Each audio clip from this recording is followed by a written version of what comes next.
Today is October the 27th, 2013, and I will be interviewing Aaron Kaplan, Aaron Pearlman.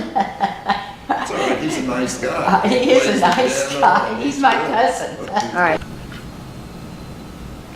Today is September the 27th, and I will be interviewing Aaron Pearlman, and we are at the Bone Adventure. And hello. Hello, greetings, welcome. Family is pretty famous in this part of the world, so it's going to be fun. I have one claim to fame, and that's my youngest son. And we have interviewed And him my wife. too. That's And your my only wife. two claims. Okay, come on. What about you? And I'm going to start with you and your family before you were married. Okay. Where were you born? Well, I'm one of the rare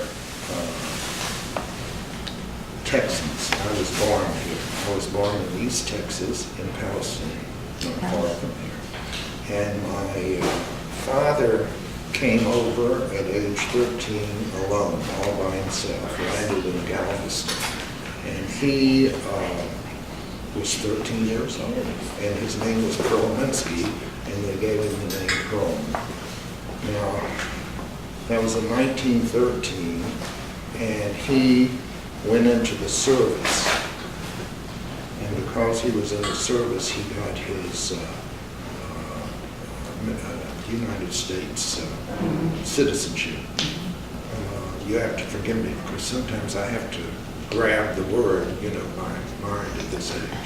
Me too. Anyway, he had a pedal. He pedaled, I don't know, whatever, but that's how he started. And it was in different metal things and so forth that he picked up. When he came in, he didn't have family, but he had welcome family. People from his home area who knew he was coming brought him into their family, and they just absorbed him into their family. So as far as we knew, as young children, they were our relatives, and they became our relatives. And they were in East Texas, mostly in Gladewater, Kilgar, Tyler. And they brought my mother down to meet him. They made a ship. And she was Gertrude Aronson. She also came over as a young girl and with no family there, which I guess she had some family in New York, I'm not sure. Actually, when I was growing up, it was mainly during the wars, and they carried a large lump in their throats because all their families were in, they came from Poland at the time, and that was a rough era. They never spoke of it. They never spoke of my uncles or aunts or family that were over there. She would get letters from time to time, but I knew that as a young kid, I was busy playing and having fun, so I didn't pay much attention to it. I was one of four. My oldest sister was 14 years older than I, and then I have another sister who's still living in Dallas, Pearlman Leshin. She is 7 years older than I, and I had a brother 6 years older. My oldest sister is not living, and my brother's not living, but my other sister is here in Dallas, and it's nice to have her here. What else can I tell you about it? Did anti-Semitism drive your father from Poland to? Oh, yes. That's what it was yes. about. Oh, yes, a better life, because there was nothing there for him, and he saw it, and his family saw it, and they sent him over by himself as a young kid on the ship. He was tall, he was manly, he was a great, wonderful person, very calm and caring. And my mother was the same. They were wonderful people. They settled in when they married, They settled in Palestine because that was the center where the trains changed. And they felt that was going to be the place that would boom and grow. And there was a small Jewish group there too. There was a number of people that ended up in Dallas that were there. They had a congregation there, but it didn't last long. We went to Tyler or Longview for services. I did not bar mitzvah, not because they didn't try to get me to go to be bar mitzvah, but I didn't want to go. I was Having fun. I was obnoxious, I guess. I didn't want to go to Tyler every Sunday to go learn something that none of my friends did. And I was fat. And I was humiliated at school, and Mr. 5x5 who can't get through the door, all of these things that kids do. And I had to grow up through that, and it affected me a lot. Nevertheless, after the war was over, my father had a stroke. We were sitting at the kitchen table having lunch. We lunched together frequently, and we had dinner together. It's not like today. Everybody sat down for a meal together. And all of a sudden, my father fell into his plate. They came and they took him to the hospital, I guess, in Palestine. But in those days, that was 1945, those doctors didn't know what to do for him. And so they just, he didn't have a chance. He just died in the hospital. My mother had a breakdown. She was so close. I mean, they were the only thing that they had that was reminiscent of their previous lives, and she had a breakdown. They sent her to Galveston, and I'm sure they did all those horrible things with wires and so forth, and she didn't last but a couple of months after that. So here I am, 13 years old. I had just turned 13, and both my parents were gone. And that makes you grow up fast. And my sister, they wanted to send me to a military school. I'm not military oriented. I didn't want to go to military school.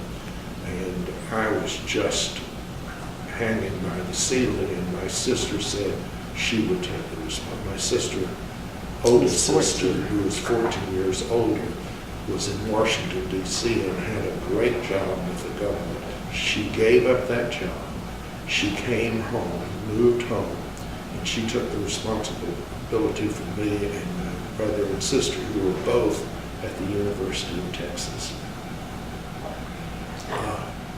When you say they wanted to send you to military school. This extended family who felt like they were, it was a Morris Levinson from wherever he was in Kilburn, I think, Longview. Anyway, she took responsibility and decided to sell the house and to move to Houston. And she bought a duplex, and we lived downstairs, and she leased out the upstairs.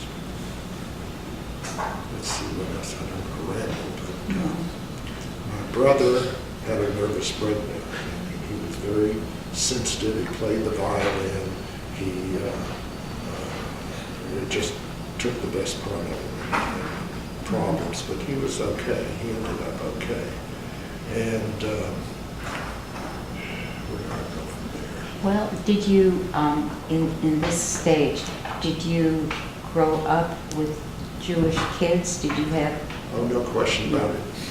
There was a Jewish family that moved upstairs, and they were friendly with the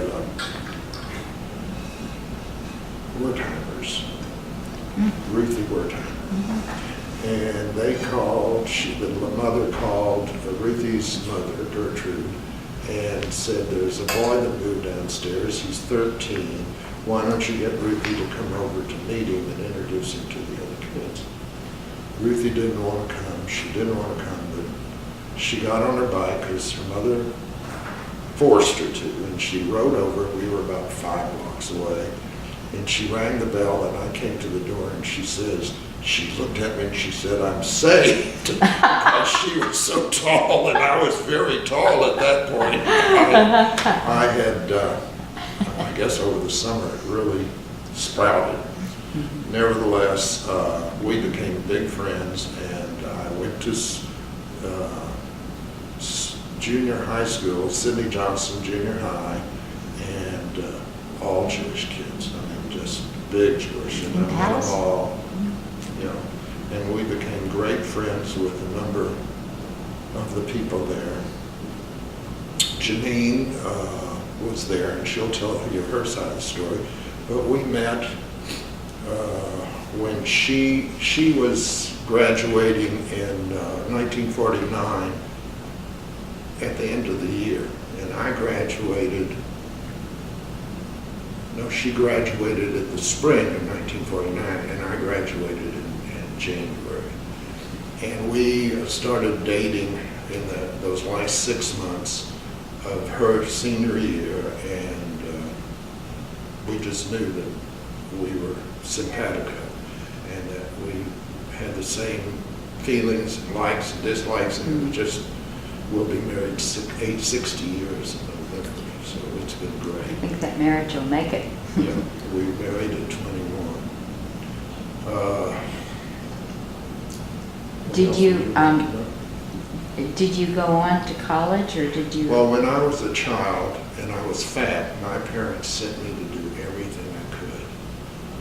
They sent me to dancing lessons. They sent me to art lessons.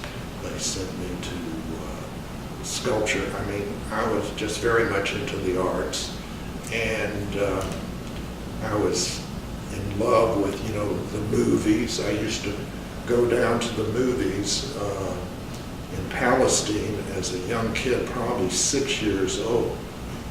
And I remember going in to the theater and sitting down on early Saturday morning. You know, they had all the kiddie shows, and the guys in front of me turned around and said, "You Jew, you killed Christ, you this, you that," and so forth. And I just fell apart. I didn't know what all this was.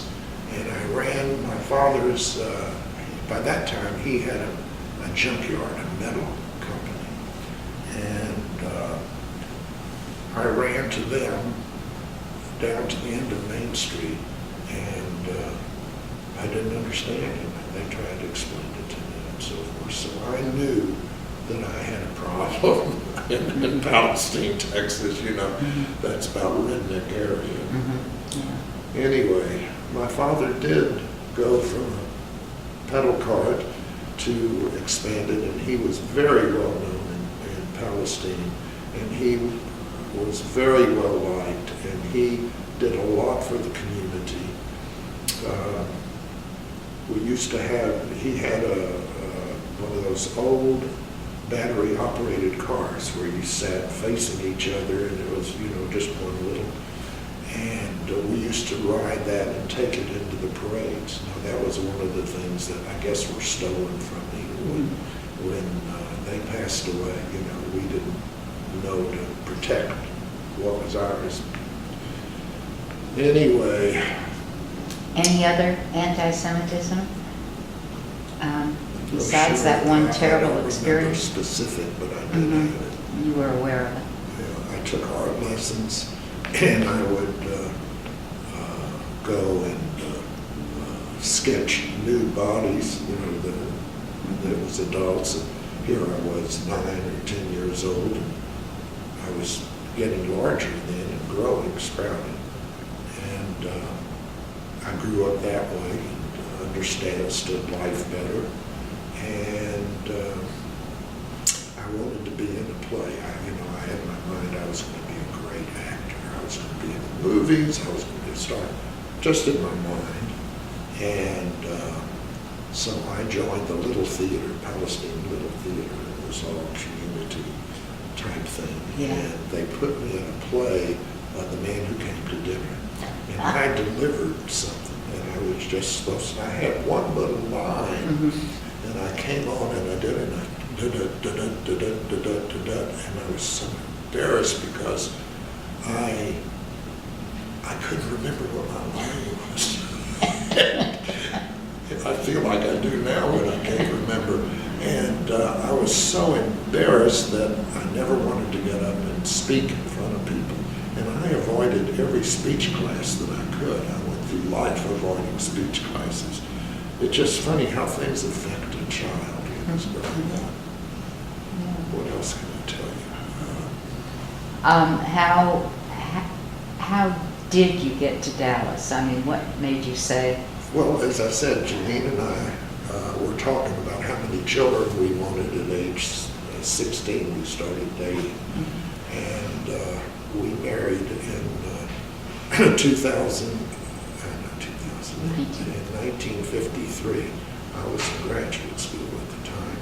And Janine's parents, she'll tell you, were in the jewelry business. And I went into the service, and I was in El Paso. And we went to Augusta, Georgia, to Camp Garden. And I was in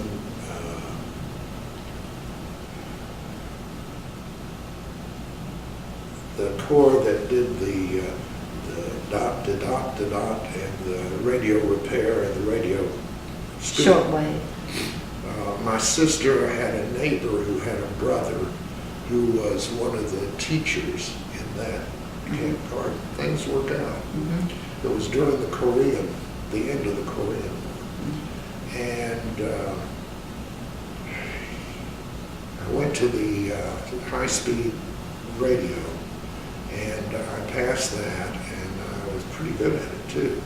And they kept me there as an instructor, and they put me in the radio repair school. Radio repair or any technology is the furthest thing from my mind. I can paste things and I can draw things, but I cannot, work. And I'm that way in the house too. I'll tell you a joke later about that. But anyway, after I got out of the service, her parents had moved from Houston to Dallas, and they wanted us to come to Dallas. And through family and so forth, I met Sam Bloom, and I went to work for Sam Bloom at age 23. And you were there for how long? I was at Bloom for 27 years. I ended up in management as a senior CEO? not president, but vice president. And they sold the business to a French company.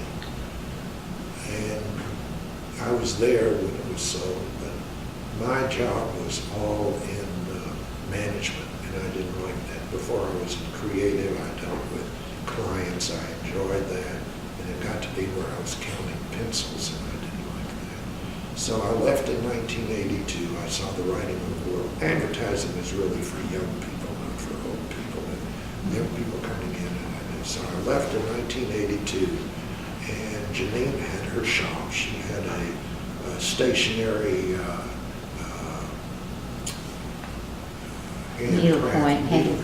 handcraft shop. And so I often went with her to New York then. She used to go to New York with me when I had meetings. I went to New York with her, and I saw that everything that was being shown was just typography on colored paper. And I thought, well, I can take advertising, which tried to illustrate what the point of the piece was. And I came back and I decided I would do the same. So I did an album my first album that the home studios would buy, or stores would buy the album, and then they would order from me. And it did pretty good. I had a very good introduction at the New York show, and every year we'd go to the New York show, and we would. I went from just album personalized orders to packaged goods, date, time, place type thing. And that business grew, and I was in that business from 1982, and we're still trying to get rid of it, so it's been a long time. And Randy, well, first my oldest son, Greg, came back. He was in California, and he was going to help me run the business. He wanted to take over, he wanted to be president, he wanted to make all the decisions to hire and fire, and I wasn't going to let him do that, because I felt, you look at your kids as too young. And we had a little misunderstanding, but that was long gone, what was. And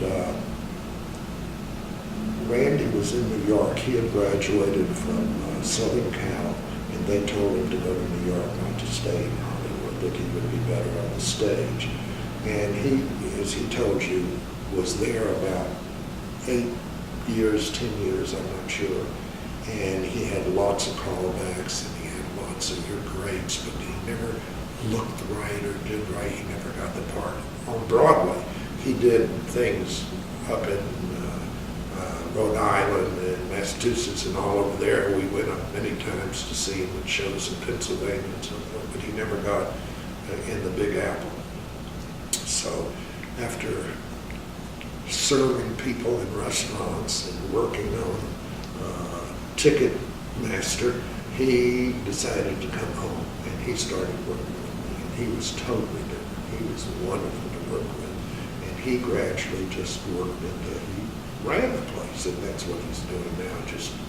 We're just trying to sell off what we've got. So. And he had a wonderful thing at the time he was doing on the side, which is... Oh, he was acting. Yeah, and right. He was at the temple. Yeah. He was in the choir, and because he was in the choir, they recognized his voice, and he started doing more and more and more, and you've got that on his own deal. But he was also in theater, and he loved theater. And when the temple decided to get a second cantor, it absolutely knocked him off his feet, because he knew second cantor, they weren't going to need him for our mitzvahs. And I finally said, Randy, when one door shuts, another door opens. And that's how he got into Broadway, because after being there for 8 years and nothing happened, he tried out at the Dallas Theater Center, and the director from New York loved him and put him in this show that was in workshop form and was here for 8 weeks. And it was a wonderful experience, and he loved every minute of it. And now he has a chance to go back to New York. Yeah. And had he still been at Temple, he wouldn't have been able to do that, because he was involved on Friday nights, on Saturday mornings, on Saturday afternoons. You can't do that and be in the theater. He's, no pun intended, flying high. He is. He's a wonderful, wonderful person, and our pride and joy. Are your other sons in the arts? My oldest son is also in the arts. He now is a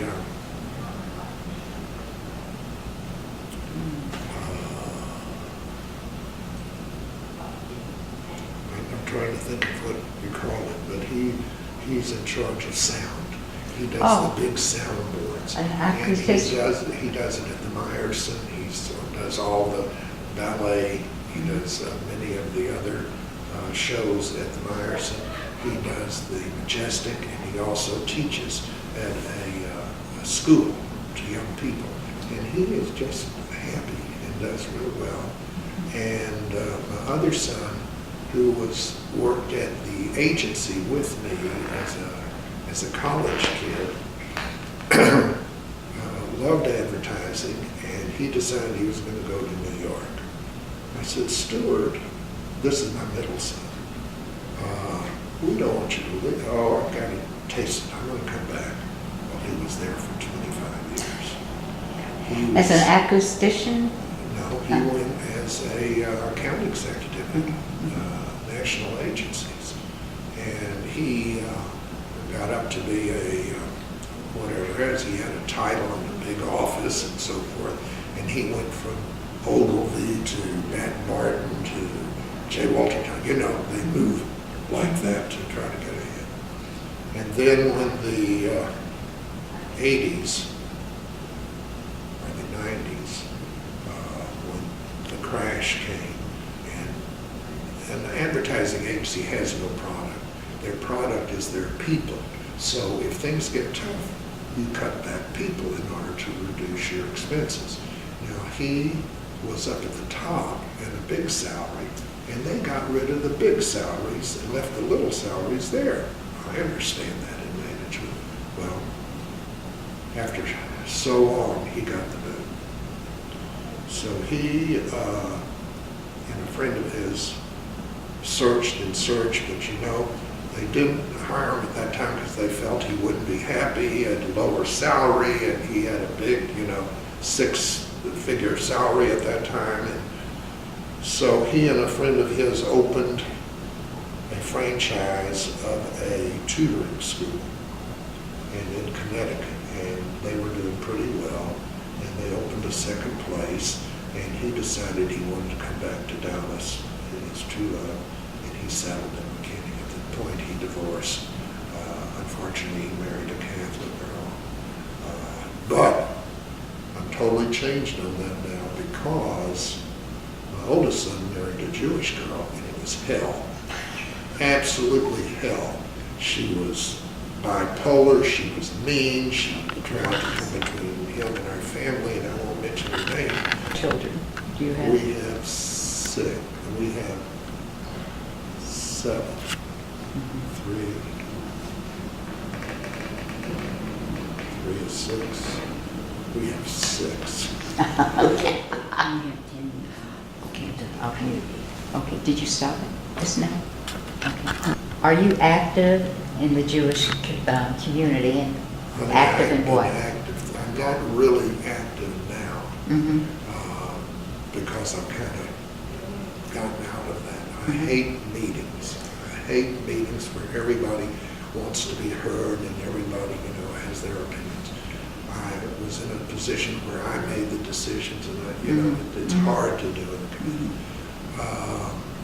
But you name the organization, I've been a part of most every organization. I've done work for most, including the temples. I've done, you know, announcement, invitations, whatever. Temple Emmanuel? Temple Emmanuel did a lot. I was on the board for a short while.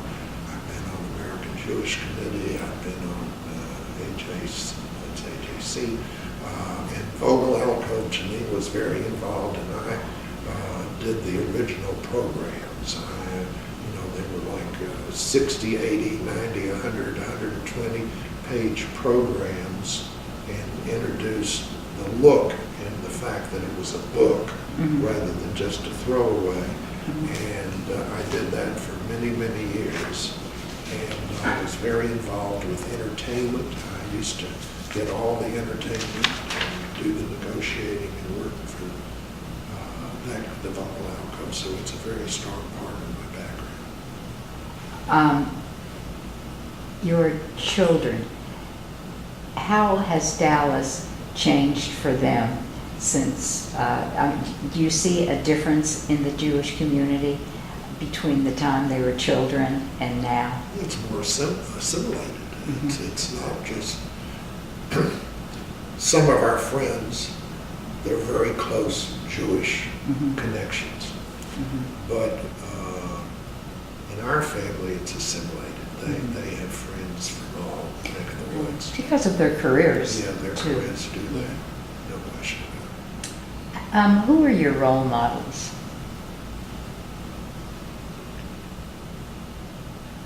Sounds Harold like your Klein. parents. Huh? Harold Klein. Harold Klein. No, I respect him and his attitude and his way of life. And, famous artist and so Mhm. forth. That's Mhm, mhm. Am I leaving anything out that you'd like Gee, to I don't add, know any what it could story? be. I don't know what it could be. I'm enjoying life now, and at 81, I'm happy to be here.